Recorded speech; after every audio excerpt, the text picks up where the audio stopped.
Hello বন্ধুরা, কি খবর? আশা করি তোমরা ভালো আছো, আমিও ভালো আছি। তবে আমি কৃষ্ণা, আমার চ্যানেল মা তুমি আমার ভরসা চ্যানেলে তোমাদেরকে সবাইকে স্বাগত।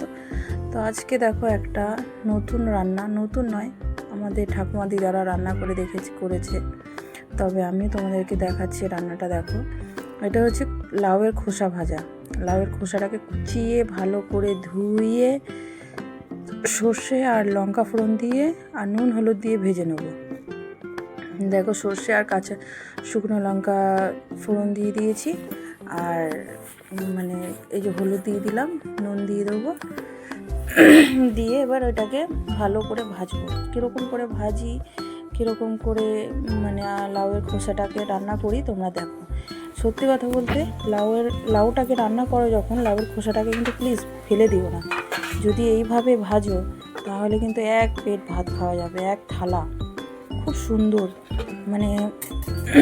যে স্বাদটা হয় দারুণ, খুব সুন্দর লাগে খেতে।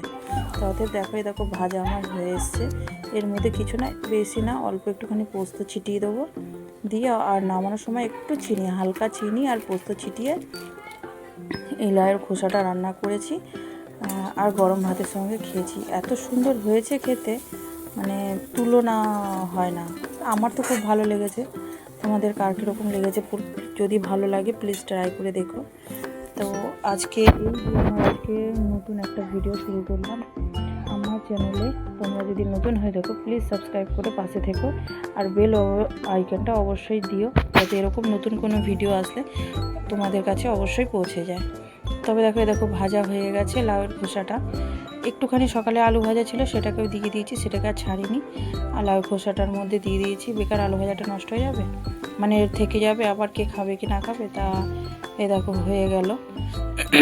দিয়ে এবার এই যে সিম দিয়ে আলু দিয়ে ছোটো ছোটো চারাপোনা, চারাপোনা না, বাটা মাছ আর কটা তেলাপিয়া মাছ এই রান্না করেছি।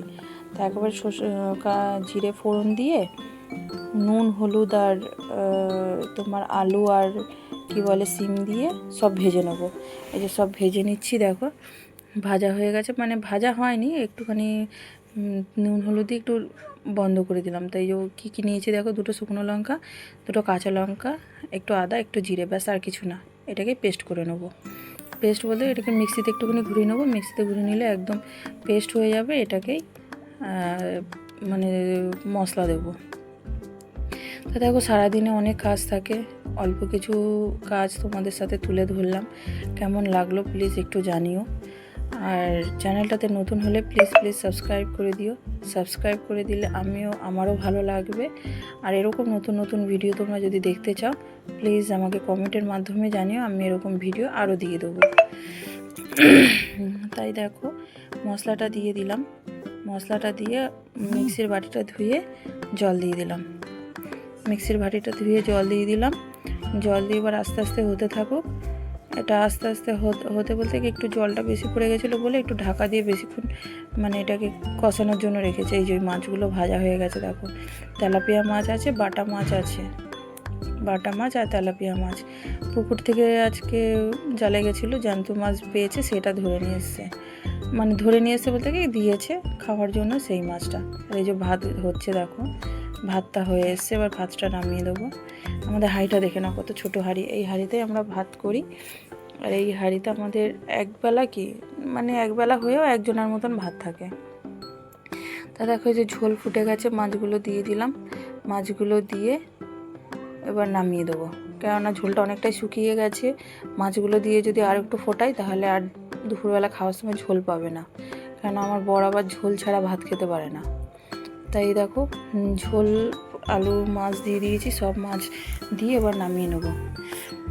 ঝোলটাকে নামিয়ে নিয়ে তারপর গ্যাস মুছবো।